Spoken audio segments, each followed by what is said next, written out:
So as I got older in my teenage years, I got into theater. And the great thing about acting is you can actually be in the stories, you can be the characters. And I found that such a buzz. Um, and I found I was good at it, and I loved it. And so I did more and more acting, and I was in all the school shows. I joined a youth theater outside of school, all this kind of stuff, until eventually I became a professional actor. Now, I actually specialized in physical theater. So I left behind the oral and focused on the visual, the physical. And I was very fortunate because I got involved with a number of companies who toured internationally. And they took me because I was good at physical work. So we could go to countries where English may not necessarily be the first language. And a lot of the performances would translate fairly well. So as I was traveling, I mean, I've been fascinated with stories. I had this childhood that was so full of story that I was amazed to hear the stories in the countries I was visiting. So I was picking up folk tales. I would go into the galleries and the museums and go and visit places to find out the local history, just absorbing all these tales. And when I got home, I would tell my wife and I would tell people of the stories I'd picked up. But then, intriguingly, I had some work in Kenya. And I noticed there that the people, although they kind of appreciated my performance work, they didn't quite get it, even though it was physical. And it was because the Western idea of mime and physical theater can be quite a certain style, certain refinement to it that doesn't necessarily mean it's understood, even though it's physical. It's a very, what shall I say, it's a very defined art form, I suppose, especially mime, the French mime, pantomime de style. And I started to think, this is a storytelling culture, an oral culture that I'm in, and I'm performing in a very physical Western way, a very European style. And so I thought, well, what if I was to tell some story and then do some mime so that I could give these people an access point to it? So I kind of drew back on my acting past, my spoken acting past, and wove sort of a narrative. And I flipped in and out of the physical and the oral. And they loved it. They got it then. And then they all started to try and copy the mime techniques I was using. So they were really wanting to embrace it now. And it needed that oral aspect to make the connection. Now, this was in Kenya, and English is pretty well spoken in Kenya. So we had that common language to use. And that then started me thinking about oral storytelling as an art form, but coming to it in my way. And as a performer, I was coming to it with the physical dynamic. So it wasn't just a case of sitting down with a group of people around a fire and telling a story, as lovely as that is. Mine was more starting telling the story, getting up, being the characters, moving about, putting on voices and different look to my face, throwing like a shawl over myself. So it was a very interactive, physical, crazy experience that people just really seem to enjoy and embrace. That was me creating my style. I've done all sorts of other work since then. I'm especially involved in youth work, a lot of work with children and young people. And in doing that, I also became a trainer of people who work with children and young people. And that's when I started seeing that storytelling can work as a training device. So you can use it perhaps to look at situations and discuss how certain people, characters might react. But you can also use it in a metaphorical sense as well if you're dealing with something within yourself. And that's in those moments, I started to recognize the deeper power of stories, not just entertainment, not just something that brought a community together, but actually as perhaps a vehicle for self-exploration, self-development, and understanding of a situation. and therefore reshaping that situation. And then that opened many doors for me. So then I went on to started working a lot more in training. The business world came to my door, as it were, and said, well, look, we hear that you can do the storytelling. Someone's seen you do this and train. Could you do that in a business context? Let us tell you what we're looking for. And I was very fortunate that people sort of gave me the opportunity to work alongside them. I got a bit of coaching from them as to how to adapt what I had for the business context. And it's gone on from there. I mean, I've been doing training with managers, helping them to be able to speak with passion and vision and tell stories so that they can inspire their teams, but also helping people to understand what their role is and using a story to understand their own role in a corporation, and how they can fit that role or what they can bring to that role. And we've done a lot of stuff as well, where we help people create what I call personal myths. This can be in a business context, it can be in a family context, but it's recognizing you're living under a story. There's a story that you keep telling yourself, and you may have inherited that from your parents or your community or stuff that you keep reading. And you've developed a narrative, and yet there's this, let's say, a certain situation that keeps coming back to you, and it's like a cycle, and you're feeling like you can't get out of that cycle. Well, what we do is we help people to identify the story and then look at how to reshape the story. We don't ditch the story. We take what's already working, but we make it work for us rather than keeping us trapped in the cycle. And I call that a personal myth. Because, you know, I see myths as being stories that bring meaning, that help to explore a truth. But, you know, we all have our own truths, and we all have our own understanding and meanings of things. And sometimes we have to bring the metaphorical to our lives. We have to try and explore what that story might be that is around us, and then reshape it to create our own personal myth. So that it's not a myth that is trapping us, but it's a myth that's empowering us. Can you give it as an example? Because that sounds really fascinating. So, for example, if you were exploring a personal myth or obviously something that's blocking someone, particularly, let's use a business context. Someone is, or a team is stuck in something, or a particular manager seems to have plateaued and feel like no matter what he or she does, can't get past. Could you use an exploration of personal myth, and have you worked with someone who... I'll give you an example of a myth that somebody recognized and created for themselves in a workshop we did. So as far as I remember, this particular guy, startup business, I think he was a couple of years in, and there was some blockage in his mind, something that was in the way. Now, a lot of the times I don't necessarily know the exact details, because we work with metaphor, because some people don't want to talk too specifically about something. That's what I thought would be useful. Yeah. Because then you're content free in a way, and it's meaningful for that person. Now that's really useful, particularly in the business sense where... Absolutely. Yeah. Well, now this guy saw himself as a whale. And so his story was set in the sea. And the things that struck me about his initial story, so the initial story that you create is about your situation now. He felt he was a whale swimming in the sea, but it wasn't actually the sea. It was like a lagoon.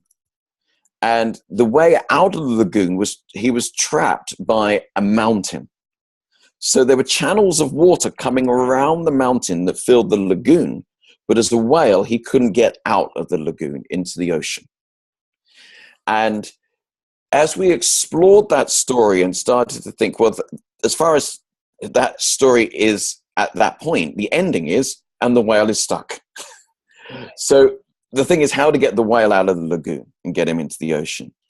And we look at lots of different possibilities within the metaphor. So we start to think, well, what else is in the lagoon?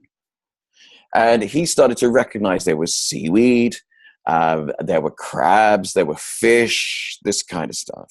We started to explore the idea of the whale talking to the fish. And he then came up with a strategy that the fish would go and swim through the channels that surrounded the mountain. And as they swam through them, they went round and round and round, and it started to wear the mountain away. So the channels started to get bigger. So that eventually the whale was able to go out. But when the whale went out, the fish came with him, which was interesting. And so we explored that as a possible ending for the story. And what we do is we spend a lot of time in the world of the metaphor, and then we go back to our real world example and say, well, so who are the fish? What's the fish representing here? And he was talking about his colleagues, and he started to realize that for him, maybe this blockage was a personal issue. But before, he had seen it as a large objective issue, that it was something outside of himself. But he started to realize that actually it wasn't an issue for other people, for his colleagues and other business partners. And of course, he's the main character in his narrative. So he's the whale, and he sees it. Yeah. But of course, the fish were almost unnoticeable. But when the whale noticed the fish, he was able to mobilize the fish. And then the fish, because they were smaller, because perhaps this wasn't an issue for them, they could help him to overcome it by their movement. Now, I don't know exactly what that meant in his terms, but it was about him recognizing that the mountain was his issue and wasn't necessarily everyone else's, but he could get them involved in helping to overcome that. So the mountain could be eroded and he could get out into the ocean, and those fish came with him as well. There was something recognizing about the nature of relationship, actually, I think was going on in that. So the story begins with the mountain being the issue, but actually what we uncovered was perhaps his connection and relationship with his colleagues and his business partners. Great. And how did he respond to that? Did you manage to follow up after that myth was demystified and apply it? Well, look, I travel about a bit. So, what I try to do is ensure that there is somebody in the region where I'm working who knows these methods and stuff. So in this particular case, I was working alongside a colleague, if you like, and she was available, obviously being based in the area, to follow up afterwards. I don't really know what happened after that in this particular case, but I do know that this guy, he has found these methods quite helpful, so much so that he's been along to a number of workshops, this particular guy. So, I've seen him since and bring another issue and work and create another personal myth to tackle that. So I'm gauging from that he's found the process, giving him what he needs anyway. Right. Okay. Well, that's fascinating. Let's also the other avenue where you looked at roles that people play in their place or in their lives. How does storytelling help them? Yeah. Okay. So let me draw on some findings that I have come across with stories. So the journey to the West, for instance. Okay. So take it you're familiar with this. Yes. You're talking about the wild West. No. The story of the Monkey King. Oh, okay. Isn't it funny, the context? I really thought of wagon trains. And well, we could work with that. But no, I want you to consider. So you've got the monk, the monkey, the pig god, and the river god, right? Okay. Now, I've noticed this idea of the four characters who go on a journey together, having sort of an overall mission that they have to complete, as being quite common throughout storytelling. I think the Journey to the West is one of the best examples of it. It's a very strong, clear example. But what you have there is you have the leader, you have the maverick, you have what I call the charmer, And you have I'm going to use the word the brute. I'm still trying to find a better word, but I'll explain these. So the monk is the leader, and he is grounded. He sees the vision, but he's got to manage three very difficult characters. So you've got the monkey, who is actually, in many ways, the hero of the story. He's the one we tend to identify with because we love his humor, the maverick nature of him. But he has to be controlled. He's somebody of great talent and great power, great imagination. But he can go off and do his own thing, or he can, take over. He's got to be managed. Then you've got the charmer, the pig god. And now he is so full of himself that he thinks every girl fancies him, and he can do everything, and he loves his food. He's just literally full of himself. And so he's the big-headed, pig-headed one, And at the opposite end, we've got Sandy, the river god. And he's someone of great power as well. I mean, he was in the heavens. But he has a really low self-esteem. He's into cannibalism. He doesn't recognize his power. And what you've got there, really, are four characters who are a team. They're on a mission. They've each got a role, but there's a lot of things getting in the way of them fulfilling that role. And the monk has to recognize the talents that the three of them have. And he has to manage those as he's going through the journey, as it were, with them, so that he can bring that forward. And so you've got perhaps the river god. He is antagonized by the monkey quite a lot. And so the monkey keeps pressing his buttons. And the leader has to help the monkey to see that he has the power and the talent to fulfill the task. But he can't be damaging the river god as he's going along, because the river god is part of that process as well. And the river god needs nurturing rather than dealing with the antagonism of the monkey all the time. The pig and the monkey, they often enjoy one another's company. They have an on-off relationship. They support one another, but they're jealous of one another. They're both sort of talented, powerful figures. And the monk has to kind of separate them and find out the times when they work well together. The trouble is they can also work well together against him. So he's got to try and manage that. Now, I'll stop at this point in exploring the story, because if we look at that, first of all, from a leadership context, I have found that as many people, as I start to explain this, they start recognizing some of these characters in their team. Right. You often have the person who doesn't believe in themselves, but actually has a lot of potential, if they could just get over that and recognize that they've got that. You've got the other one who believes too much in themselves, who recognizes that they should be the leader, perhaps.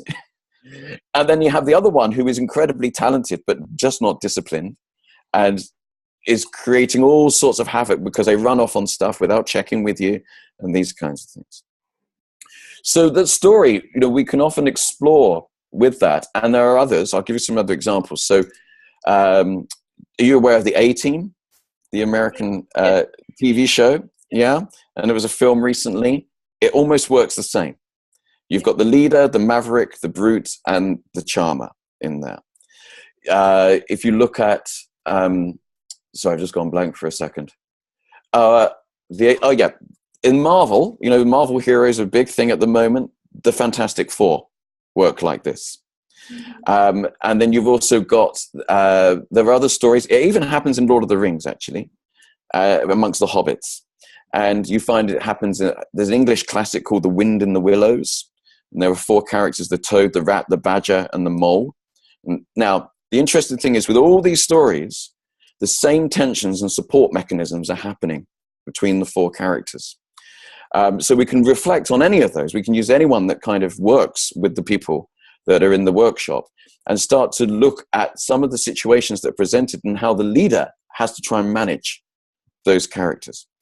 But I want to flip it around the other way now, because the maverick, it could be his journey as well as the leader's journey. So the monk has to bring back the scriptures from India and needs the other three to help him to do that. So it could be said to be his journey. But actually, is it the monkey's journey of self-development? So what is happening here is the monkey has a role to play. And part of playing that role is recognizing who he is and what he needs. And the three characters bring him the opportunity to perform that role. So with this river god, he has to learn compassion. So the presence of the river god there, first of all, switches on his desire to antagonize. But actually, there is the opportunity to express compassion. The pig god is there, and it helps him to recognize the need for courage, that he needs to work together with this guy and see that his self-esteem, his big self-esteem, is something you can use when you are scared, that you recognize that you're not going to be intimidated. And the monk is there. He can feel like he is trapping the monkey. The monkey has that ring around his head, yeah? But actually, it's not about limitation. It is about order. And it is about vision and recognizing a role to play in the greater story. So we can go through the adventures again or look at certain scenarios and say, right, so when the monkey is facing this, that, and the other, how is he learning about these things? How is he learning about order and his role? How is he learning to express compassion? How is he learning to embrace courage? And it's interesting that sometimes the monkey will be taking a larger role and sometimes he's enabling someone else to do something. Sometimes, the monkey is not doing that as well, and when he should be. And so that's the thing to explore with it as well. So it's interesting, isn't it? I just realized as bringing this up, the story that I referenced earlier about the guy who thought he was a whale. Right. Part of his issue was he didn't recognize the fish. And what I find with the team of four, as I call it, is it's about the recognition of others in that team and the opportunities they give us to express those deeper parts of ourselves that are going to enable the team and so forth, help us fulfill our role in that. Mm-hmm. That's beautiful. I've also been quite fascinated. I mean, you're looking at classics, you're looking at stories that someone has, expressed as a metaphor of their life. But what I marveled too was I attended one of your sessions where you had created a poem about a mangrove swamp or a mangrove tree with its ecosystem around it. Now, tell me more about that. How do you utilize storytelling to be able to bring a group together in that sense? Sure, yeah. What I like to try and do is understand a group that I'm working with. So if it's a business, for instance, is understand a little bit more of that business culture, understand the business's own story. So, the business will have a narrative. They will have a way of understanding themselves in the business community and the services they provide and their relationship to their clients. And I want to understand a bit of that story. Quite often, that story will be linked to, or maybe hopefully epitomized in the logo or some archetype. And so I like to use that. I want to make things feel that they're connected, that it's all part of this story that we are already in. Although people will have their own version of that story, they will have their own story within that story, and they will have their own thoughts on that story. They might know the story, but they don't like the story. They may not agree with it, but they put up with it or whatever. So what I want to do when I'm working with a business is create stories, myths, if you like, that tap into what's already happening there. So in the example you're giving, the logo is actually a mangrove tree. And the idea of the mangrove tree was already being explored within the whole training context and the understanding of self there, the corporate self, sorry. So what I did then was I thought, well, okay, let's explore that mangrove tree a bit. So I did loads of research into the ecology of mangrove trees. I watched lots of National Geographic videos. And this is the beauty of my job, you know, I learned so many things. And an so opportunity, right? An opportunity. Absolutely. Yeah. Yeah. Yeah. I mean, I just love learning anyway. And so, you know, just discovering all this stuff was great. But then, of course, as a storyteller, I've got to retell it. So then now I've understood the ecosystem of a mangrove tree. What am I feeling here resonates with the business that I'm working with, the actual business itself, or what learning opportunities are within there? Where are the metaphors that I can see? And there are metaphors that I won't see as well because I don't work for this business.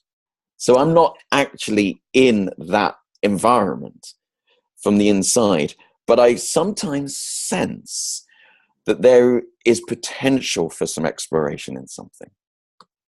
So then in the example you're referring to, there were three elements to the story. So there was the poem, and then there was the idea of talking about a seedling, and then there was a sort of fuller story about all the trees and the animals all working together and stuff. Yeah, but the poem really, with that was it was two things. I felt because I was going to be doing three sections, they needed to be in different forms. Poetry is great if you can do it because you can, what shall I say, set up a lot in people's heads with few words. You have to choose those words carefully to paint those images in people's minds, and they kind of invest themselves into that. And then they are part of the process already of unpacking what that story is about. But also, I just wanted to, I suppose, give in that poem a big overview of the ecosystem of a mangrove tree. So it set the scene for the exploration we were going to do later on in the workshop. So from a workshop facilitator's angle, I would say that what you can do with story, and in this case a poetic story, is you can take some of the ideas and the images that might already exist in the business that you're working with and explore them on a deeper level. If you're starting with something that's already established and known, it fits with the context, it feels natural, and it's got to be the context we're working after the workshop anyway. But also what you're doing is you are setting up the possibility of exploring some of the issues, the specific issues that you want to be tackling during that workshop. But again, it's within a context that still is connected, I guess. That's what I'm trying to say. So I'll give you an example. If I came in and I started telling my story of the monkey and the journey to the West in that context, people probably would appreciate it. I think it would work to a level, but it would be feeling very much standalone. What I needed to do was create the opportunity through something that felt like it was part of something that was already there. Mm-hmm.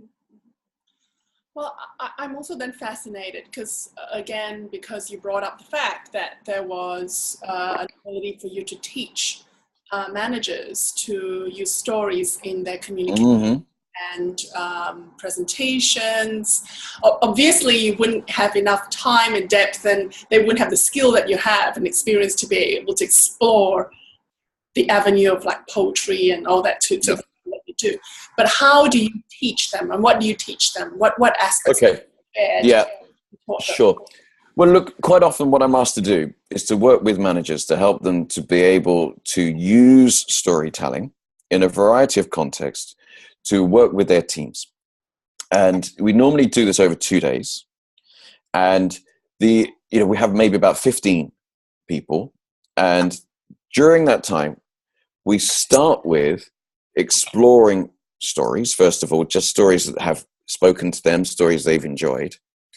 But the idea is that as we go through the day, what I start to do is I show them various strategies for writing stories or taking, a story that they kind of got in their head, but they can't remember the ending properly. Or, a lot of people have fragments of stories, right, in their heads. They remember that so-and-so told them about this. And all I remember is I just love that story. All I remember is how it inspired me.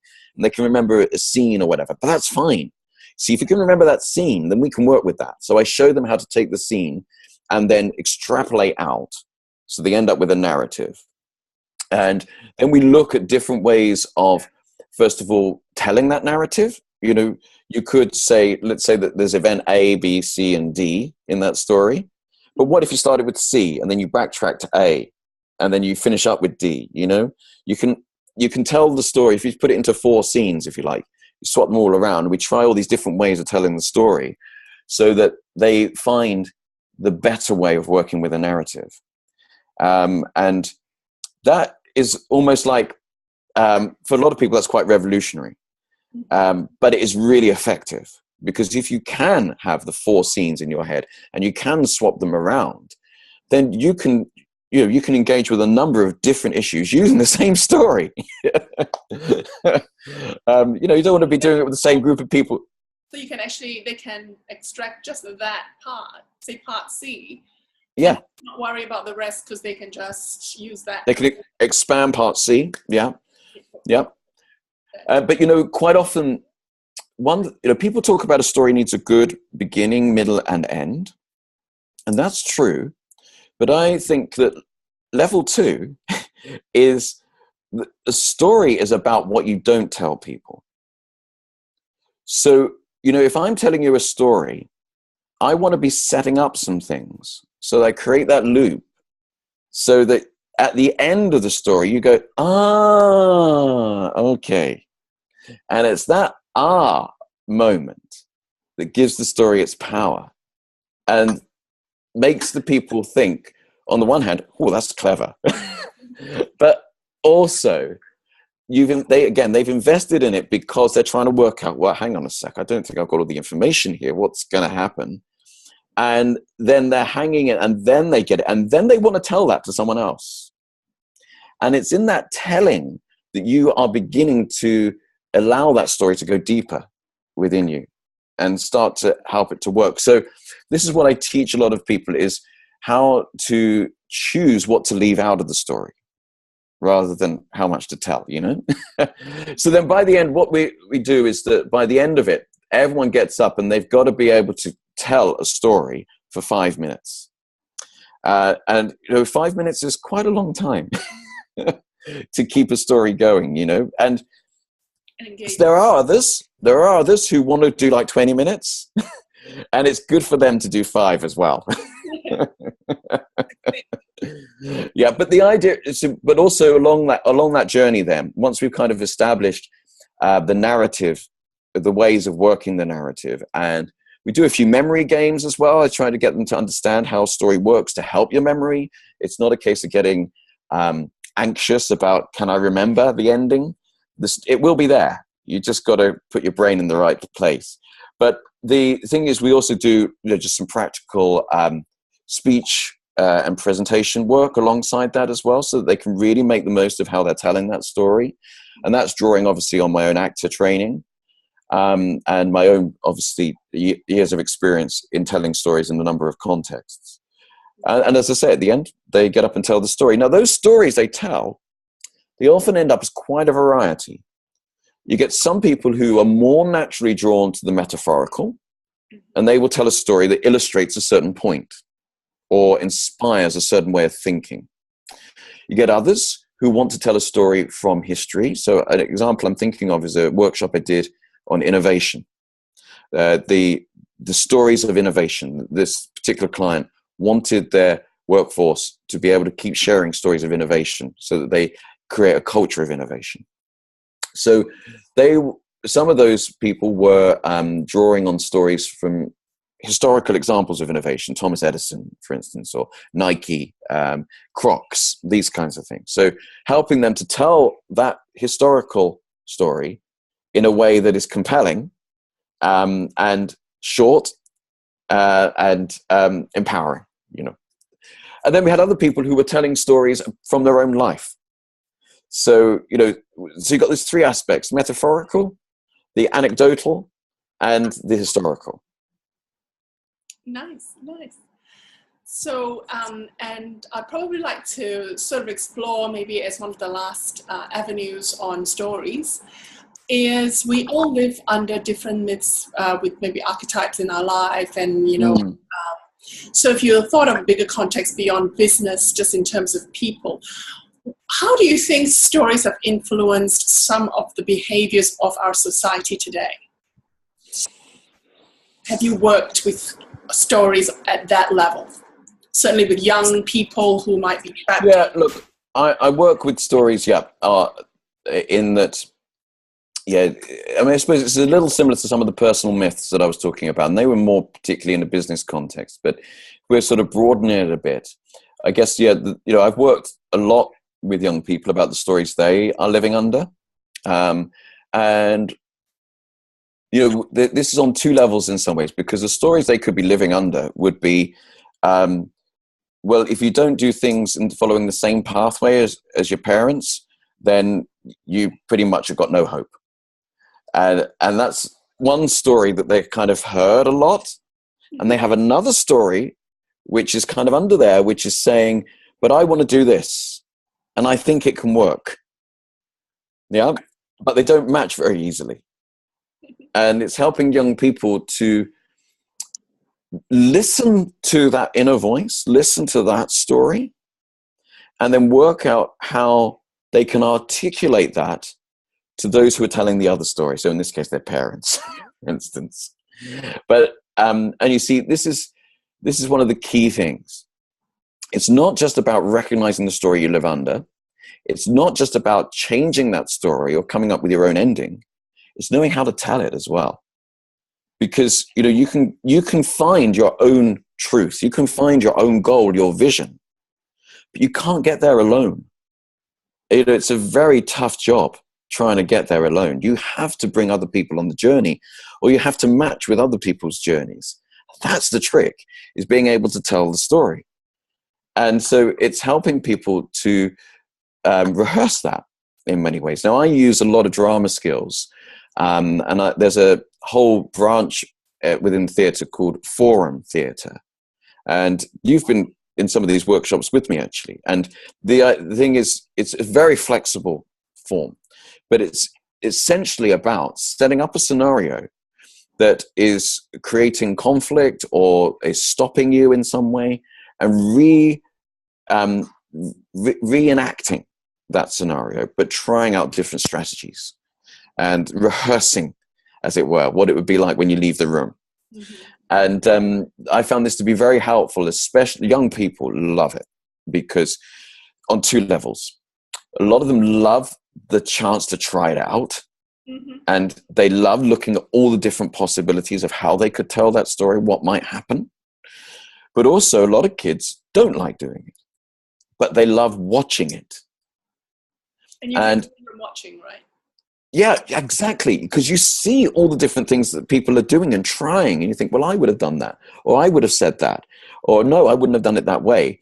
And quite often what will happen is the young people who are a little more reticent with getting involved with such a thing, and it's not just young people, adults as well, they will say, it's quite often they say, well, actually, I've got a suggestion.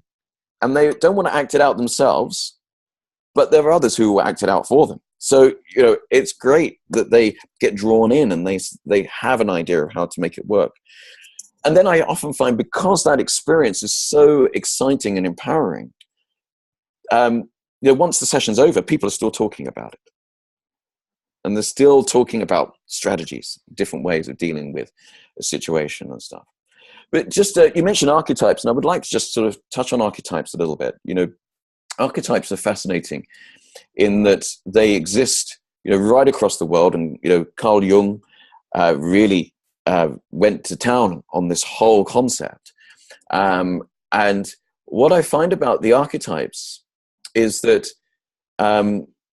if we recognize those archetypes and we start to say, okay, so that, in a story, for instance, I don't know, some fairy tale that say has a wise old man in it. It has a hero. It has somebody who needs rescuing, generally a princess, but and they have some great figure that needs destroying and stuff. You have these archetypes in there. It's quite often like good for people to sort of recognize that those appear everywhere and start to think, well, what's that about then? And then start to say, well, what do you need at this point? What's the archetype you need? So, I'm trying to do this, that, and the other. I could just do with some wisdom, some insight here. Or I need a hero. I need someone to step in and just sort it all out. And so you recognize kind of what you are desiring, what you need, but actually they're all in here. They're all in here. And so what we can do is we can tell the story, cast you in whatever role you might be within that tale and what you need. You might be the princess, or you might be the knight, you might be the dragon, and start to explore about what that would look like when that archetype steps in. And then we can start to explore that within ourselves and say, okay, so when have I recognized the hero in myself? When has the hero been expressed before? So how then can I use that hero again in this scenario? Or when did I actually surprise myself by my own wisdom? And then, okay, how does it fit here? So, just a little reference there to the archetypes. I think they're really important because, you have these stock characters that keep appearing globally. And I think that must be saying something about what we need. Yes. Well, thanks, Johnny. You've shared with, a whole range by which storytelling, can be utilized for business, in personal, working with young people, just even addressing. And as you're telling me, I certainly have worked in some of your workshops and always found, when you're beyond words or you're beyond rationale, it's nice to kind of delve in a bit of fantasy, but it actually isn't the fantasies that you probably aspire to. So one last word before we maybe close is, what advice would you give for someone who says, well, I'm not a good storyteller and I haven't got access to Johnny? What's, a few wise words that you can leave us with? I think, when I hear people say, I'm no good at telling stories. I always forget the ending of a joke and this kind of stuff. And it's like, well, yes, so do I. But the thing is, I want people to realize that we are telling stories all the time. And if people say that they're no good at telling stories, I think that probably what their meaning is, they're not so confident with the idea of telling a story like I do, or their idea of a storyteller. But actually, when humans get together, we're always telling stories. We talk about our journey to get to the place. We talk about the weather. We talk about some situation that's happened in our family. We talk about our time as being kids, or our growing up, our significant moments, our triumphs and our failures. We're telling these stories all the time. And I really say start there. I say recognize that you do that already. So next time you are meeting up with people, and it might be getting with colleagues at the water cooler. It might be when you are discussing some kind of situation that needs to be sorted, or you're explaining about something that's happened recently on a project. Recognize you're telling stories. Recognize that first, and then in reflection, think about how you did that. What was it? What was the context that enabled you to tell that story? What were the things that you recognize as being important to tell? And what did that enable to happen after you told that story? So think of those three things, and then start to think about how you can use that knowledge to enable you to try a little bit more storytelling. Well, that's great advice. And if there's anything that I might have missed out on, you think, in this last hour that we spent together, is there something that you'd like to say that I haven't actually, asked of you? Is there anything that... I've said a lot, but I think... Beautiful. There's plenty. I've got lots of food for thought. Yeah, I just think that I would just like to reiterate, kind of like a final thought really, is just how essential storytelling is to humanity. I'm sorry, the Aboriginal Australians talk about dream time. Have you heard of this context, dream time? Yeah. Come on, Okay. you know that. Sorry, yeah. You just And the fascinating thing about dream time for me is it refers to two things that are essential for humans. And it seems like the Aboriginals got it. Sleep and stories. You know, we can skimp on both of those, but our health starts to deteriorate, not just physically, but mentally. And what we need is some more dream time. We need to look after our sleep, and we need to look after our stories. The Aboriginals knew that, and that enables good mental health, but also good societal health as well. Thanks, Johnny. You've just probably brought a little nuance to that as well, because as you understand, the Aboriginal culture says that actually dream time has no temporal past, present, or future. That we're all living dream time at the same time, which is actually a great way of looking at our world, because our stories, past and future, is right here and now. So absolutely. Tell them. So thank you. That's a nice one. Thank you, Johnny. And okay. I'll with you another time. Yeah, sure. Now hang on. I'll just stop this. Yeah.